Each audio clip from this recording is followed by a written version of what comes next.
Est-ce que ton bonheur ne dépend que de toi?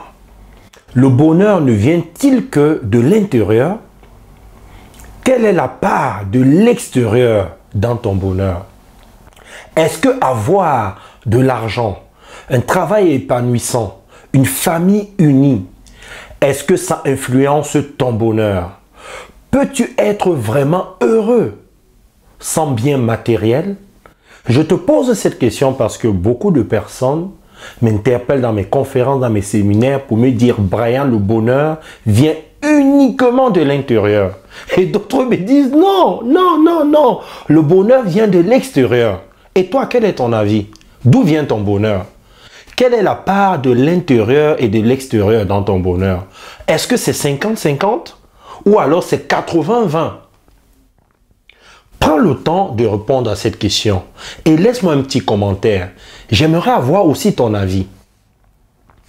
Alors, vous m'avez demandé de donner mon point de vue sur cette question, sur le bonheur. Vient-il de l'intérieur ou de l'extérieur? D'où vient le bonheur?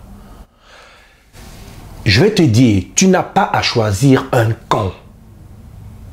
Tu n'as pas à choisir un camp. Dans ma méthode, la méthode Lambo, les deux sont intimement liés. L'intérieur et l'extérieur sont liés. Prenons l'exemple d'une personne qui a confiance en elle, qui ne stresse pas, qui sait prendre du recul, qui est dans ses droits et qui va le lundi matin voir son patron ou les services RH pour demander une augmentation. Que peut ressentir cette personne si sa demande n'est pas acceptée? Si on néglige sa demande, si on la prend de haut, si on la fait tourner en rond, si on ne considère pas sa personne, comment va-t-elle se sentir? Si c'est vous à sa place, qu'allez-vous ressentir? On voit bien une personne qui a confiance en elle, qui sait prendre du recul,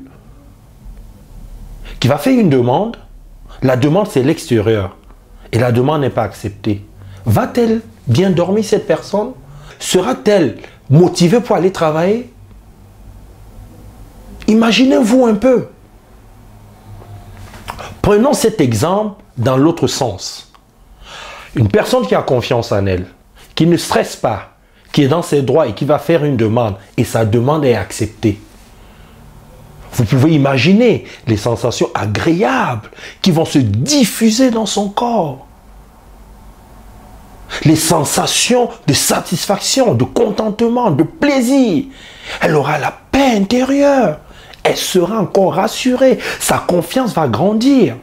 Alors que l'autre dont la demande n'est pas acceptée, il y a une chute au niveau de la confiance. À partir de ces deux exemples, on peut comprendre que l'intérieur et l'extérieur sont des potes, sont amoureux.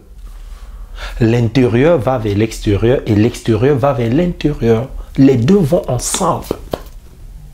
On ne peut pas les séparer. Tu as aimé cette vidéo? Partage-la. Alors, je te dis à très bientôt et je te fais des gros bisous. Bye bye.